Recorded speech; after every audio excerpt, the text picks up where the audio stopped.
Assalamualaikum warahmatullahi wabarakatuh. Segala puji bagi Allah Subhanahu wa Ta'ala yang telah memberikan rahmat, taufik, dan hidayahnya kepada kita semua. Sholawat serta salam semoga selalu tercurah kepada Nabi Muhammad SAW beserta keluarga dan para sahabat beliau. Sebelumnya, perkenalkan nama saya Augusti Mariani dari kelas 1A. Pada kesempatan ini saya akan menyampaikan materi yaitu yang berjudul Sumber Hukum Islam, mata kuliah dari Studi Islam, yang dimana di bawah bimbingan Ibu Fitriana Sofia Munisa MSI. Semoga penjelasan yang saya sampaikan dapat bermanfaat serta menambah pemahaman kita dalam mempelajari kajian keislaman. Baik, sebelum kita mulai, izinkan saya membacakan sebuah pantun terlebih dahulu. Mentari pagi tampak berseri, cahayanya hadir membawa berkah. Dengan hati yang tulus dan rendah diri, mari kita mulai pembelajaran ini dengan penuh rasa syukur kepada Allah. Langsung saja kita ke materinya. Baik, kita masuk ke materi sumber hukum Islam. Jadi di mana sumber hukum Islam yaitu sesuatu yang dijadikan dasar acuan atau pedoman dari ajaran Islam. Sumber hukum Islam juga terdiri dari Al-Quran, Al-Hadis, Ijtihad, dan hukum taklif. Baik, kita masuk ke materi yang pertama yaitu Al-Quran. Di sini saya akan menjelaskan yaitu yang pertama pengertian dari Al-Quran, kedudukan Al-Quran sebagai sumber pertama hukum Islam, dan isi kandungan dalam Al-Quran. Baik, kita lanjut.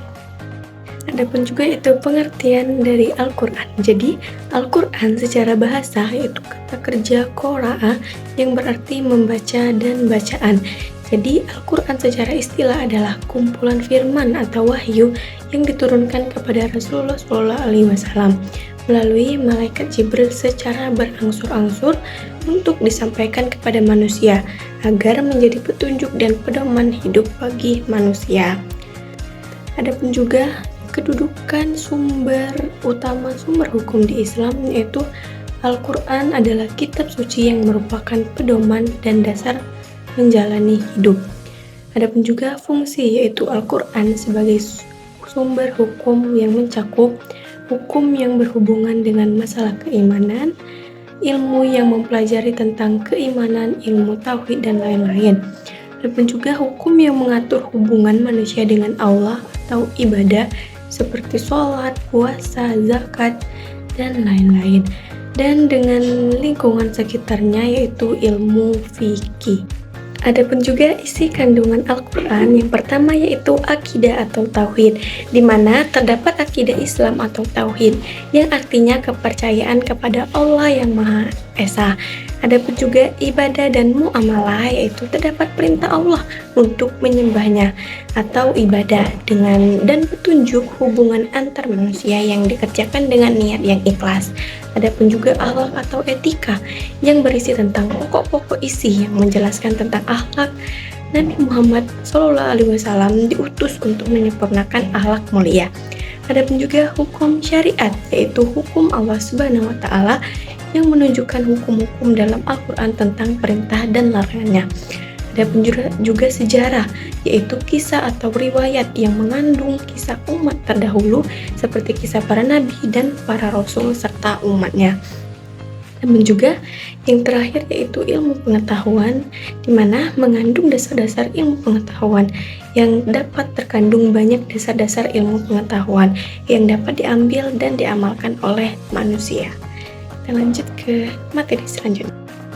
Kita masuk yang kedua yaitu materi Al-Hadis. Jadi di mana kita akan membahas yang pertama pengertian dari Al-Hadis, yang kedua fungsi dari Al-Hadis, yang ketiga mengenal ilmu-ilmu Al-Hadis, dan yang keempat klarifikasi dari Al-Hadis.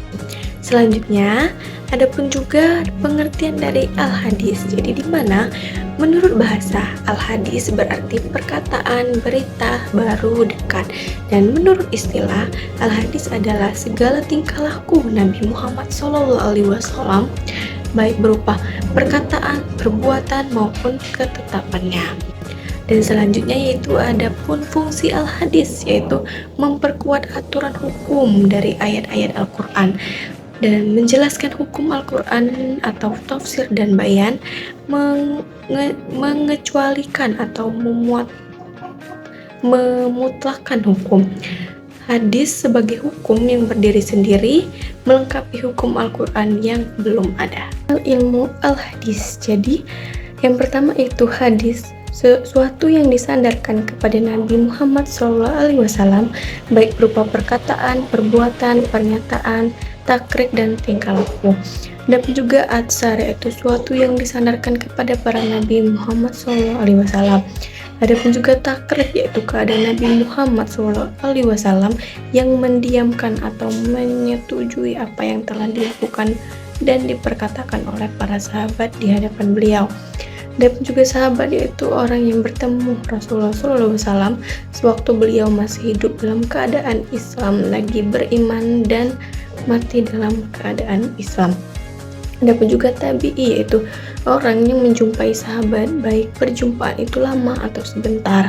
Adapun juga yaitu matan, yaitu lafal hadis yang diucapkan oleh Nabi Muhammad SAW atau disebut juga isi hadis. Adapun juga itu sanad, yaitu orang yang menjadi perawai atau yang meriwayatkan hadis Nabi Muhammad SAW. Next ke klarifikasi al-hadis. Jadi yang pertama yaitu hadis sahih, itu adalah hadis yang diriwayatkan oleh rawi yang adil, sempurna ingatan, sanadnya bersambung, tidak terlihat dan tidak janggal. Syaratnya itu rawiyah bersifat adil, sempurna ingatan atau kuat hafalan, sanadnya tidak terputus, hadis itu tidak cacat, hadis itu tidak janggal. Dan juga hadis maklub adalah hadis-hadis yang mempunyai sifat-sifat yang dapat diterima sebagai dasar hukum. Adapun juga hadis hasan, yaitu adalah hadis yang diriwayatkan oleh rawi yang adil tapi tidak begitu kuat hafalannya. Adapun juga hadis dhaif, yaitu adalah hadis yang kehilangan suatu syarat atau lebih dari syarat-syarat hadis sahih dan hadis hasan. Kita next ke selanjutnya. Adapun juga yaitu ijtihad. Jadi ijtihad mengarah ke yang pertama, pengertian dari ijtihad, syarat-syarat ijtihad, macam-macam ijtihad. Jadi yang pertama yaitu pengertian dari ijtihad. Ijtihad berasal dari kata ijtahadah, yaitu tahidu ijtihadan. Ijtihad merupakan bahasa pengerahan segala kemampuan untuk mengerjakan sesuatu yang sulit. Jadi ijtihad menurut istilah suatu pekerjaan yang membutuhkan segala kesungguhan daya rohani untuk menempatkan hukum syar'ah atau menyusun suatu pendapat dari suatu masalah hukum yang bersumber dari Al-Quran dan hadis. Adapun juga syarat-syarat ijtihad, yang pertama yaitu memiliki ilmu pengetahuan yang luas mengenai ayat-ayat Al-Quran. Yang kedua, memiliki ilmu pengetahuan yang luas mengenai hadis-hadis Rasulullah. Yang ketiga, menguasai seluruh masalah yang hukumnya telah ditetapkan oleh ijma. Yang keempat yaitu mengetahui secara mendalam tentang masalah qiyas. Yang kelima, menguasai bahasa Arab secara mendalam. Adapun juga macam-macam dari ijtihad. Jadi yang pertama yaitu ijtihad mutlak atau mustakil. Ijtihad yang dilakukan dengan cara menciptakan sendiri norma-norma dan kaidah ijtihad yang dipergunakan sebagai metode bagi seorang mujtahid dalam menggali hukum. Adapun juga ijtihad muntasib, yaitu ijtihad yang dilakukan mujtahid dengan menggunakan norma-norma dan kaidah istinbat imamnya. Adapun juga ijtihad madhab atau fatwa ijtihad yang dilakukan mujtahid dalam lingkungan mazhab tertentu. Adapun juga ijtihad di bidang tarjih, yaitu ijtihad yang dilakukan dengan cara memilih dari beberapa pendapat yang ada baik dalam satu lingkungan mazhab tertentu. Kita masuk ke pengertian hukum taklid. Jadi menurut bahasa yaitu menetapkan sesuatu atas yang lain. Menurut istilah fikih yaitu syariat hukum taklif adalah tuntunan syariat yang berhubungan langsung dengan perbuatan seorang mukallaf. Jadi orang yang sudah balik dan berakal yang mewajibkan, melarang, atau memberikan pilihan antara melakukan dan meninggalkannya.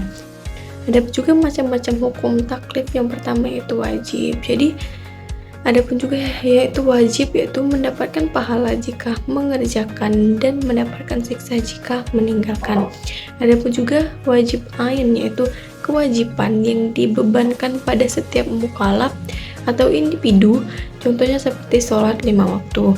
Ada pun juga wajib kifayah, yaitu kewajiban yang dibebankan kepada sekelompok orang yang mengerjakan atau kolektif, contohnya seperti menyelenggarakan jenazah. Adapun juga dilihat dari segi waktu pelaksanaannya, wajib dibagi menjadi dua. Yang pertama yaitu wajib mutlak, jadi tidak ditentukan waktu pelaksanaannya, contohnya qada puasa Ramadan, membayar zakat kafarat. Adapun juga wajib muakkad, yang kedua yaitu ditentukan waktu pelaksanaannya, contohnya seperti sholat 5 waktu dan puasa Ramadan. Adapun juga dilihat dari segi ukuran, wajib terbagi menjadi dua lagi. Yang pertama yaitu wajib muhdath, yaitu kewajiban yang jumlahnya sudah ditentukan secara pasti oleh hukum Islam, contohnya seperti sholat 5 waktu, puasa Ramadan, zakat, dan haji. Kedua yaitu wajib ghairu muhdath, jadi kewajiban yang jumlah atau kadarnya tidak ditentukan secara pasti oleh hukum Islam, contohnya mengeluarkan infak.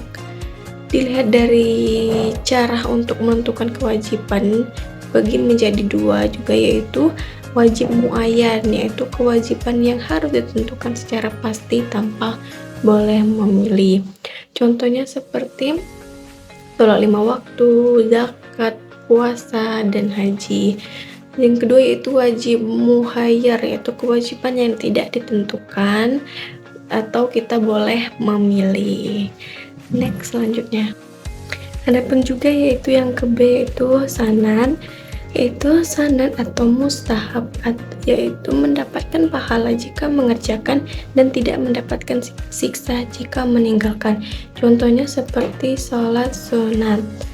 Yang ke C yaitu makruh atau karahah, yaitu makruh tanzih, perbuatan yang dituntut untuk ditinggalkan tapi tidak diancam dengan siksa jika dikerjakan, atau tidak berdosa jika tidak dikerjakan, contohnya makan bawang mentah. Makruh tahrim atau makruh muakkad, yaitu suatu perbuatan yang dituntut untuk ditinggalkan, jika ditinggalkan mendapatkan pahala, jika dikerjakan tidak berdosa. Adapun juga yang D yaitu haram atau tahrim. Tahrim atau haram yaitu mendapatkan pahala jika meninggalkan dan mendapatkan siksa jika mengerjakan atau berdosa, contohnya yaitu berzina. Adapun juga yaitu haram li zatihi, yaitu perbuatan yang ditetapkan haram sejak semula dan tidak ada kaitannya dengan perkara lain, contohnya seperti berzina, mencuri, meminum khamar, memakan dan memakan daging babi.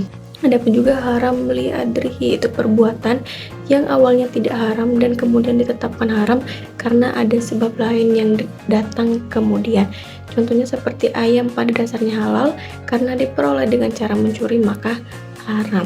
Adapun juga E yaitu mubah atau ibah, yaitu mubah atau halal, yaitu perbuatan yang boleh dikerjakan dan boleh ditinggalkan, tidak mendapatkan pahala jika mengerjakan dan tidak mendapatkan siksa jika kita meninggalkan. Kita next ke kesimpulan. Baik, di sini ada pun juga kesimpulannya, yaitu sumber hukum Islam berfungsi sebagai pedoman utama dalam menentukan aturan dan kewajiban bagi umat muslim. Jadi Al-Quran menjadi dasar pertama yang memuat seluruh prinsip dasar syariat. Al-Hadis berperan sebagai penjelas, perinci, dan penguat terhadap hukum yang terdapat dalam Al-Quran. Ketika suatu persoalan tidak dijelaskan secara langsung dalam kedua sumber tersebut, maka digunakan ijtihad, yaitu upaya pemikiran para ulama untuk menentukan hukum berdasarkan dalil yang kuat. Selain itu, penerapan hukum dalam Islam dipahami melalui hukum taklif, yaitu ketentuan yang menetapkan apa yang wajib, sunnah, mubah, makruh, dan haram bagi seorang muslim. Dengan memahami sumber hukum Islam dalam hukum taklif, umat Islam dapat menjelaskan syariat dengan lebih jelas, terarah, dan sesuai dengan tuntunan agama. Baik, demikian pemaparan materi yang dapat saya sampaikan. Pada kesempatan ini, saya menyadari bahwa penjelasan ini masih jauh dari kata sempurna. Oleh karena itu, saya sangat terbuka terhadap saran, masukan, maupun kritik yang membangun agar kedepannya saya dapat menyampaikan materi dengan lebih baik. Dan semoga apa yang telah saya sampaikan dapat memberikan manfaat, menambah wawasan, serta memperkuat pemahaman kita bersama dalam mempelajari studi Islam ini. Jadi sebelum saya akhiri, izinkan saya menutup dengan sebuah pantun terlebih dahulu. Berjalan santai di tepi telaga, air jernih memantulkan cahaya. Semoga ilmu yang kita jaga menjadi bekal menuju hidup dengan penuh kebaikan dan bahagia. Saya akhiri, wassalamualaikum warahmatullahi wabarakatuh.